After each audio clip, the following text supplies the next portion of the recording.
je m'appelle Candace Nicole-Bissec et j'ai un parcours professionnel assez atypique. Je suis née à Paris en France, mais j'ai grandi au Cameroun où j'ai fait premièrement des études de droit. Je suis partie ensuite en Côte d'Ivoire où j'ai commencé comme stagiaire dans le juridique chez Orange. Mais très rapidement, j'ai été recrutée par un distributeur d'Orange où j'ai été assistante commerciale puis responsable commerciale. C'était une PME.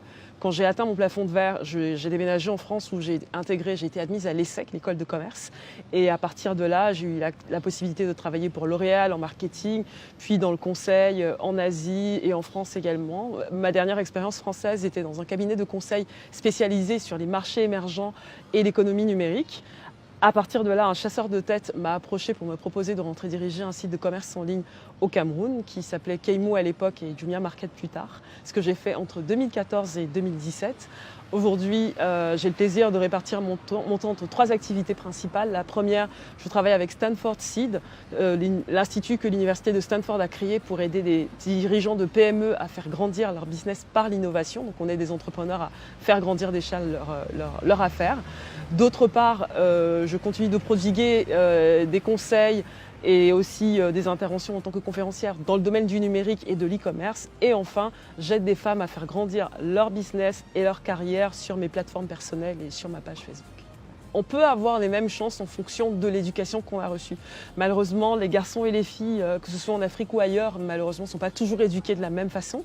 Les filles ont tendance à être éduquées à être des people pleasers, plaire aux gens, être gentil, bien se comporter. En Afrique, ça va même plus loin, où on éduque des petites filles à être de futures épouses, quand on éduque des petits garçons à juste être des petits garçons. Et je pense que le vrai décalage et la vraie inégalité commencent par là.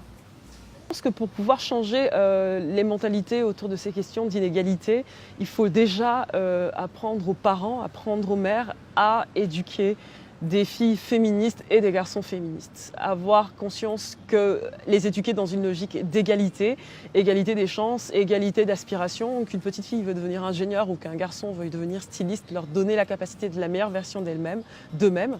Et également les femmes qui sont des adultes aujourd'hui, leur donner les outils pour être indépendantes. Parce que quand on est indépendante financièrement, on fait des choix éclairés, on choisit un compagnon pour les bonnes raisons et non pas pour sa survie économique. On résiste plus facilement aux pressions, au harcèlement, etc. Donc, d'une part, éduquer les enfants sur des bases égalitaires et de promotion aussi de la femme, parce qu'on en a encore besoin. Et d'autre part, éduquer les jeunes femmes et les adultes à devenir autonomes financièrement. De nombreux modèles de femmes qui ont réussi en Afrique, mais pour le moment, je pense qu'il n'y en a pas encore assez. Il n'y en a pas encore assez et surtout pas de manière suffisamment diversifiée. On a eu la chance, par exemple, j'ai grandi au Cameroun, j'ai eu la chance de voir très tôt des femmes occuper des postes de ministres. C'était souvent des ministres de la condition féminine et des affaires sociales.